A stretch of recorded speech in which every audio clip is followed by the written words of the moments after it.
Greetings, fellow Americans. Welcome to Fireside Chat, State of Our Nation. I am your host, Susanna Tanner, candidate for House of Representatives 2026 and President 2028. We are going to be talking about Pillars 3 and 4 of the American Integrity and Services Act. This is for immigration reform. The first thing we're going to talk about, and it's going to be a little quick, but I'm going to tell you a couple of things that go along with this to give you an idea of how it's supposed to work. Pillar 3 is the fast track to citizenship. It's a 2-year service contract.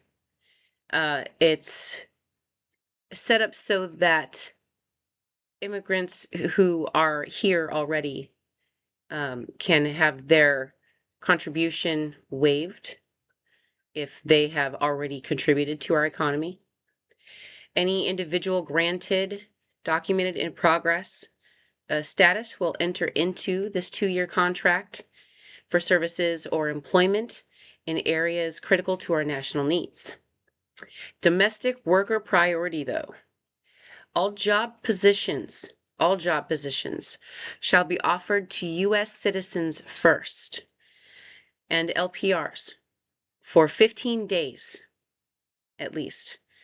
Obviously, Americans will be able to apply for these jobs and get these jobs at any time, but the mandatory opening for Americans to apply is 15 days, at least. Supervisory roles are for experienced U.S. workers, and they will be prioritized for management and training roles within the FTC program. One of the great things about this program is it's got a self-funding mechanism. The participants of the FTC, the migrants, they will be paying 1% more in taxes than our citizens, for a minimum of 2 years. This is part of the service contract. The revenue is dedicated exclusively for education and healthcare for those migrants. So they're paying into the system and they're supporting the system to not put a strain on local and state federal resources.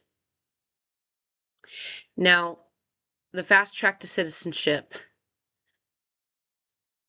also incorporates modernized civics. It's a curriculum test initially. However, once you get that test, the initial test, to see how much you understand about our country, maybe we figure out what you need to improve on so that you have a better understanding of our country and our laws, what your responsibilities are going to be as an immigrant. Citizenship must be earned through understanding. We will be implementing a rigorous, modernized civics curriculum and test that moves beyond memorization to ensure a deep understanding of the Constitution and the rule of law. And there's no reason why we shouldn't do this. We do this, well, we used to do this anyway, with our students here in America already. So making sure that migrants who are on this fast track have that same understanding that Americans do is going to greatly improve a lot of things about our immigration system, especially since they'll be able to really understand what they're getting into, why they're asked to join this contract in order to earn their way into the United States. And of course, as I spoke about in last episode, there's also rigorous vetting. It's mandatory, and you can only advance to the fast track to citizenship after you have successfully passed background check. Now, imagine if you are in a different country, like Cuba, and you want to come to America to live and work, survive and thrive. Maybe you want better for your family. You start by contacting the nearest U.S. embassy and get your information in the system before you ever leave. The embassies then turn into checkpoints, and you make your way through those checkpoints so that we can track your progress and make sure that while you're on your way to the border, you have a much better understanding of the United States and what you're getting into when you are encountered at the border. It also will make sure that migrants who are following the migrant corridor understand that illegal points of entry will cost marks on their backgrounds permanently. And those can be considered for employment. And there's a lot of reasons why. Now, point of entries along the southern border for certain should definitely be the three major cities that are already primarily utilized for crossing into the United States. El Paso, Brownsville, and Southern California. Large areas where migrants come in, making sure that migrants make their way to the checkpoint.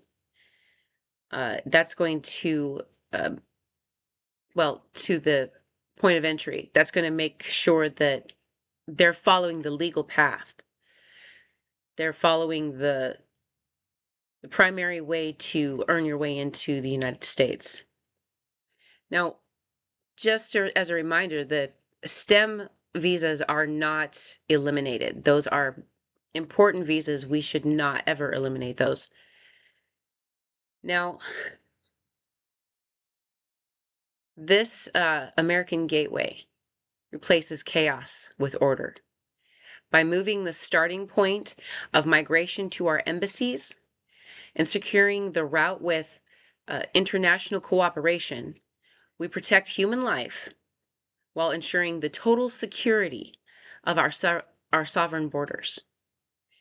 Next week, we will be talking about the National Wildfire Resilience and Forest Ecosystem Management Initiative.